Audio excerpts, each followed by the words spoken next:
2 whitetail fawns standing in the bridge. I don't dare go. A doe went this way, and there's like 6 does over here, so these 2 fawns are lost. Obviously, I'm not gonna spook them and make them jump off the bridge into the creek. But Montana traffic jam, they call that. Where are we heading? We're heading to Rawlins, Wyoming, of all cool places. I measure pronghorn hunting on just the fun scale. Absolute, pleasurable, everything about it is fun. And to get to go and do it as much as I do, between me and friends who have tags, I can't believe it.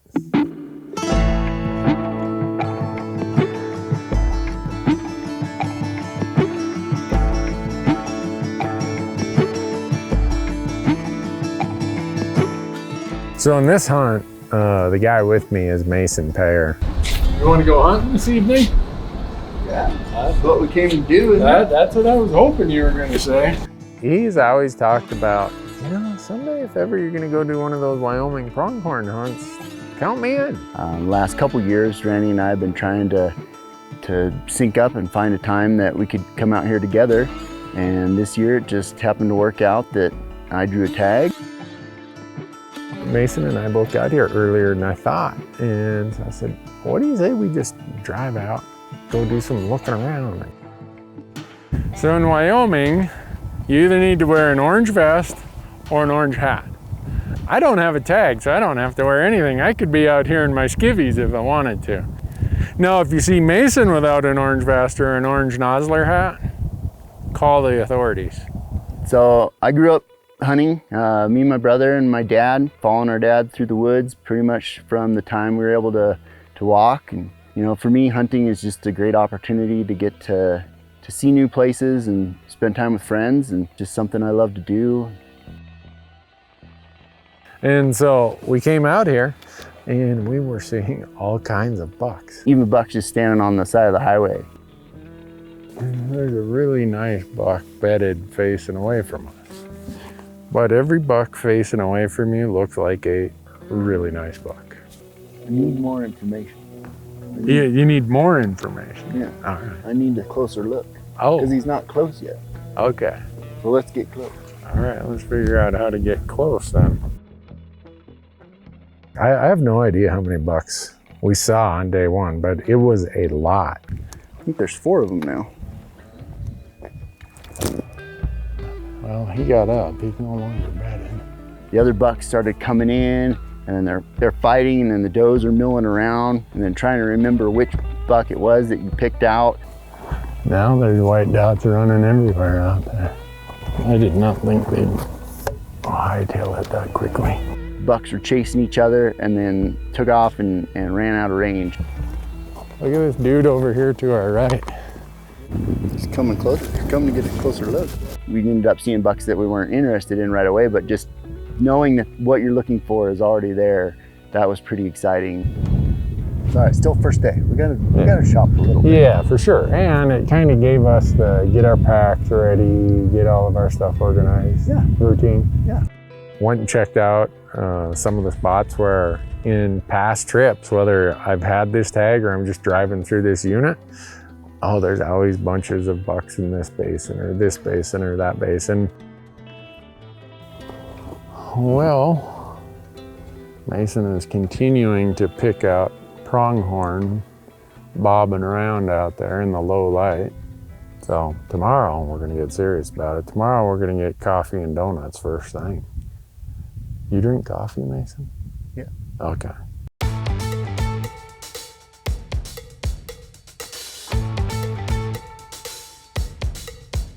We are going to just traverse all of this BLM ground. If you think about Wyoming, you probably think about wind, you think about big wide open spaces, you think about pronghorn. But I also think about the fact that Wyoming provides a huge amount of natural resources and energy to this country. And out here, you will see oil and gas roads all over the place. Any little basin that doesn't have a road in it, that's one of the places you want to stop and look. I think he's the tallest one we've seen so far. I think so. He's got decent prongs. Mm-hmm. And pretty nice mass. Mm-hmm. Yeah, he's definitely the nicest one I've seen so far. I'd be happy to take him home. I think we should mark him. Okay. I know he's here. I can't even tell you how many pronghorn we saw. Oh, there's a big group further out there. Mason's like, oh, there's a group of bucks there. Michael's like, oh, on my side, there's some bucks over around that little corner there. Pretty fun when there's so many pronghorn to look at. Yeah, this morning's a good morning. And we just glassed and glassed and glassed and glassed. Yeah, I like the one with that big herd further out. And I feel like Randy likes him too, and he's just being kind of... Yeah, Randy likes him too, and Randy likes the fact that he's on public. Is he? Ooh, that's even better news. So there's a big pond right over that, and they're northeast of that pond, right on some BLM. You know, every once in a while we'd see one where Mason's like, I'd like to take a closer look at that one. All right, go check them out.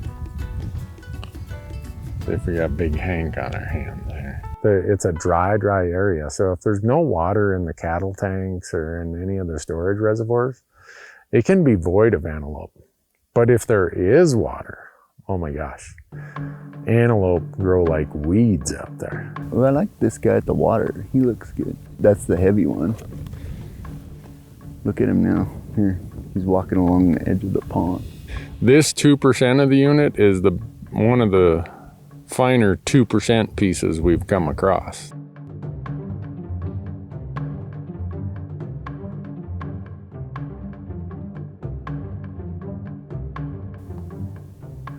$46. He's close, but he's not big. Yeah, close but not big. But I haven't seen one that's like, that's the one. That's what we're looking for. We want to see Mason like, where's my rifle? That's the one we know. Mason made the right decision, I think, when he said, you know, we know these are here. We know that the water is here. They're not going anywhere. Let's go look around some more. You know, it's one thing to drive around in the truck and you see all these bucks. You know, first it seems like it's going to be easy, and then you get out there and the other bucks started coming in, and then they're fighting, and then the does are milling around, and then trying to remember which buck it was that you picked out. We'd seen a pretty darn nice buck that morning, and so we went and tried to relocate that buck, and we found him way out. No, I think this is a buck I would have told you to shoot yesterday if it was the first one. Okay, well, we better at least go try. I think we should sneak up and get a closer look at him. Sounds good to me. And you should probably bring your rifle. Probably. Because he's taller than any of these bucks. I just don't know what his prongs and mass are. Let's go look.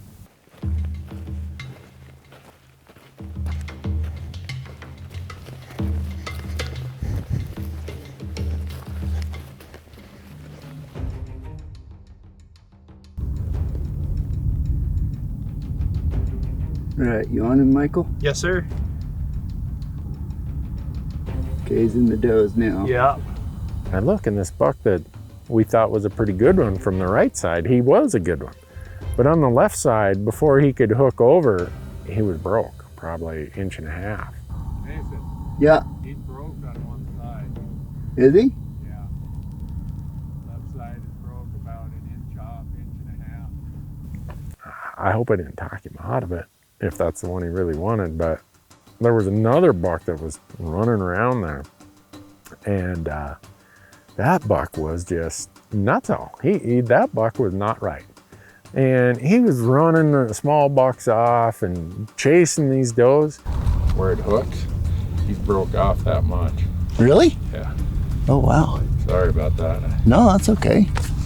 That wasn't why I didn't shoot him. Oh, okay. And he came walking right up to us. Where'd this guy? Who is this? He's got cool prongs that curl in. 54, 45, 34 yards. And he's a pretty darn nice buck. I mean, not a whopper, but in most places you would shoot a buck like that. Yeah, I do too. What the heck? I've had him get close here before, but not that close. Did make me think, we might want to try and find a buck that's either, by himself or with a few does. It's a lot harder when there's 20 or 30 sets of eyes watching you and there's a lot more activity going on. The one you saw this morning is better than any of these. Yeah. Let's go look for him. Okay. And so we went and tried to relocate that buck, and we found him way, way out.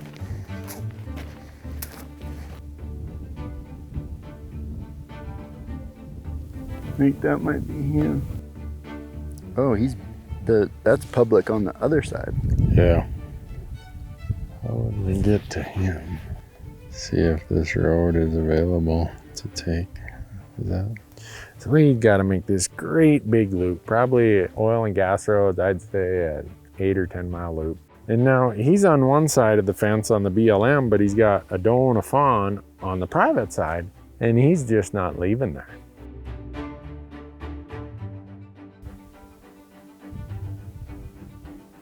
She jumped, she's over. I can't believe a doe jumped the fence. And she jumps over to the public side that he's on. No, he's chasing her. Oh, he's gonna try and chase her back up the hill. And I'm thinking, all right, he's gonna push her our way. If that fawn can get through, she's gonna come and walk right down to us. No, he's trying to push her back up over. Dang it. Knock it off, buck.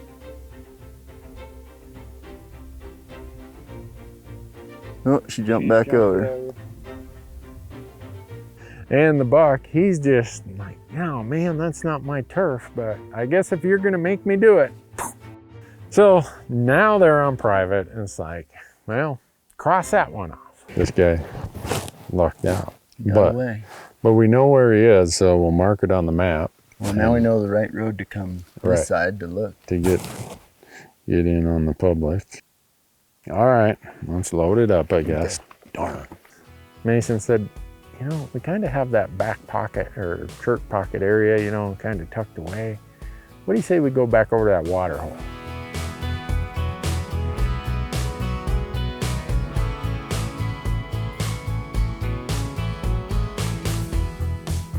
Well, I'm not seeing any bucks here that are very exciting. Plenty of antelope, but yeah, nothing to go after. So I think what happened, this is just my theory, is they come in and they drink in the morning, and then over time they disperse 2, 3, 4 miles away. And we just weren't seeing them like we had in the morning. But yeah, as we're driving back along the highway there, I spotted this buck and doe, and sure enough, he stuck his head up. Right when he stuck his head up, we were all like, oh, I think he's one of the better bucks we've seen today. The driver's side is not as good. It had this spiral kind of thing to it, and it tilted off to the side a little bit. I don't think his left side is bad, it's just swoopy. Wrong is deformed. I think I called him Funky Fred or something like that. Like, okay, well, we know he's here, and maybe that'd be an option for tomorrow or something like that. We go back to the hotel and have dinner, and I got to thinking about that buck again, and it's like, man, maybe we shouldn't have just driven away. We should have tried to put a stalk on him. That morning we get up, go to the donut shop, get a few donuts, a cup of coffee, and Mason and I are talking back and forth. Well, what do you think? Well, let's go back to the same spot we were yesterday, because we saw so many bucks. As we were driving out, I think Randy mentioned, we're coming up on the spot where we saw that one with the funky antler. Mason's like, there he is, right over there. I'm like, huh? There he is, standing in probably within 100 yards of the same spot we saw him last night. I mean, this buck almost wanted to be the teaching lesson of why you never leave a pronghorn that you saw the night before if it's one you want to shoot. And he's probably the nicest buck we've seen, so. All right, yeah, let's try and put a stalk on this buck and see if we can't go kill him. Climbed the fence over onto the BLM land, and so the wind wasn't with us at that point, and the wind was going right to him. That doe was watching us. And the doe was on to us pretty quickly. She spotted us right away. She was ready to get out of there, and so she would try to run off, and then he would herd her back to the spot where he wanted her to be. Like she's running away from us and he's chasing her back. We actually got lined up and steady and getting set up and getting ready for a shot, and then that doe just took off running. He went after her. They ended up running between us and Randy and the truck.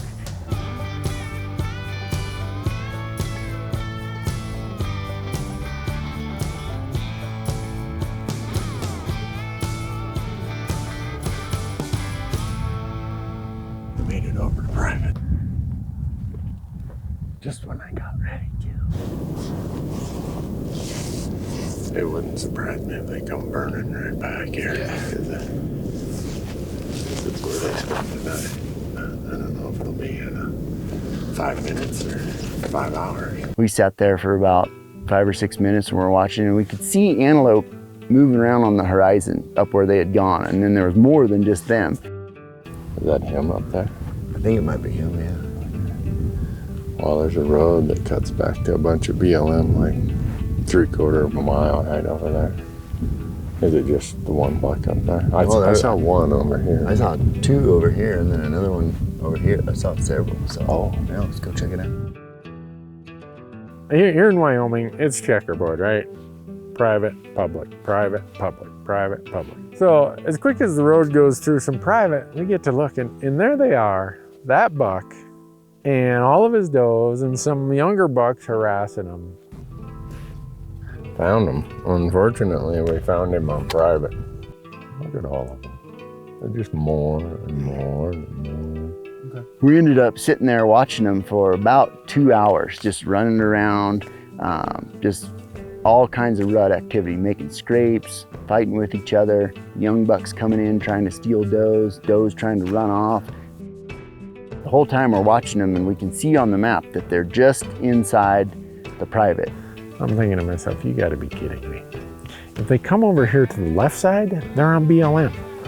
Over here on the right side, it's private. And they creep over this knoll. All right, we turn on the truck, we drive up to the top of the knoll, and now they're just about on BLM. As close as he is, if Mason can really get just amazing looks at this right out his window, he'll know for sure if this is the buck he wants. And the more he watches it, the more Mason is like, I really want to shoot that buck. Look at that goofy horn he's got over there. And they would work their way over, and then they'd come running, doe would go running out, and they'd all work their way back. And then it was kind of like 2 steps forward, 1 step back. Just forget her, Fred. Just get the other one. And I'm thinking, well, let's just wait. Let's just wait. Let's just wait. There you go. There you go, girls. Let's just go. You know, Fred's kind of the culprit here. He never gets all the way over there like they Right. do.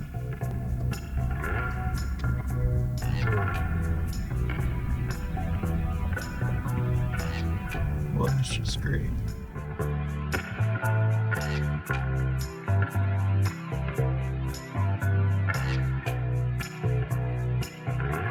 One of the lead does got fed up with all the activity, and she just headed off into the sage. Yep, they're over on our side where it's BLM. And they're going and going and going, and they're getting deeper. Once they got into the BLM, they dropped over a little knoll, and we couldn't see them anymore. There was enough kind of undulation, we ought to be able to go up to this high spot and see if we can see where they're at over there.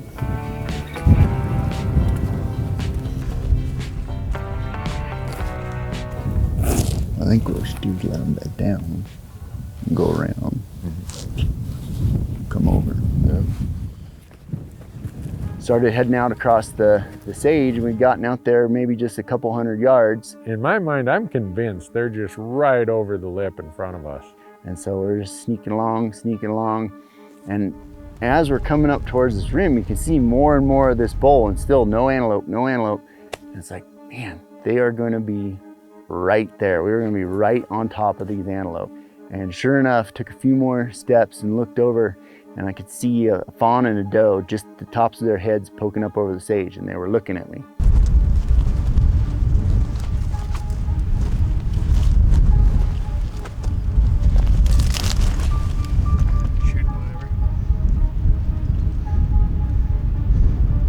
And the buck comes walking out. All the does had stopped and are looking at us. He comes walking out like, "What's the problem, lady? What's going on?" I'm on him, Mason.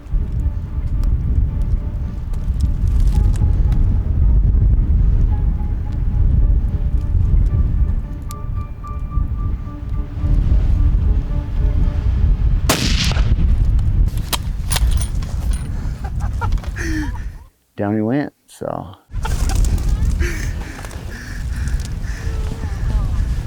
Way to go, dude. Wow.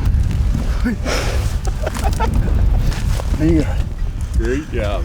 It was a really neat experience. It was a great stalk. It was a great hunt. When we walked up to it, it was everything we thought it was. It was this really cool buck, mature, big-bodied buck, with this kind of spiral top to the driver's side. When I saw that thing standing there and you lined up on him, I'm like, oh man, this is so exciting. And I think with a hunt like this, when you could just pick any buck and say, oh yeah, that one will do, boom, and you'd be done in 10 minutes. I think it sure added a lot of flavor for me, for it to be a 6-hour pursuit. And when you have as many opportunities as antelope hunting provides, he was one of those people who really appreciated it. So coming out here to Wyoming and hunting antelope really makes me want to bring my boys out here. It's a great place to bring people. You can show them a ton of animals. You're gonna be able to get an opportunity. Oh yeah. Success. Having this experience, having the opportunity to hunt with Randy, I just feel so blessed getting the chance to be out here, spending some time together. I love this. I really appreciate you letting us tag along.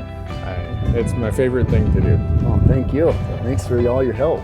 If Mason ever wants to do this again, whether I've got the tag, he's got the tag, or we both have a tag, you just count me in and I'll clear my calendar for something like this.